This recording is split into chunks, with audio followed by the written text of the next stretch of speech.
Hi, all. Okay, so to say I'm a bit worked up this morning is an understatement, and that's because of this. Yesterday, the Vice President of the United States goes on Fox News and says that Denmark is not a very good ally. Now, I know that a lot of people would know how I feel about this, but I want to tell you why. And it is in part because, yes, I was the one for a number of years that would go to the prime minister or the foreign minister or the defense minister and ask on behalf of the United States government for them to send their young men and women to Iraq to fight ISIS, to help go remove chemical weapons from Syria, to go fight Ebola in Africa. I did it every time, and every single time they said yes, and they said yes without hesitation. And in part because it was the United States of America, a great ally, asking them to do it. And for them to hear today that now the Vice President of the United States is saying that they are not a good ally when they have lost more people per capita, young men and women, in Afghanistan than any country other than the United States of America, it is just shameful.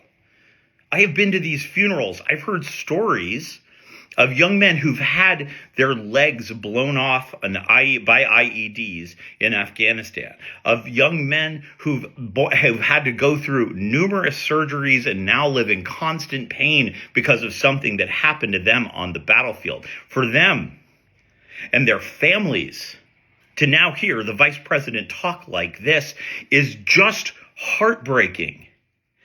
And honestly, like Americans, we have to show outrage to our European partners.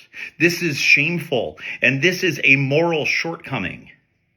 And honestly, look, we understand that the reason he's saying it is because they are not bending the knee to Trump's authoritarian, imperialistic takeover of Greenland. We get that.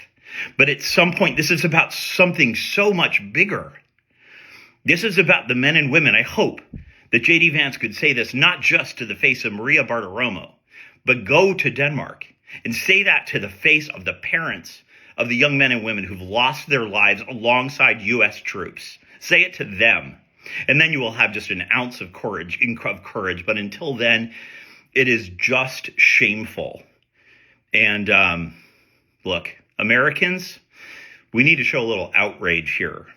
Our partners and allies expect it from us, and they deserve better. Thanks.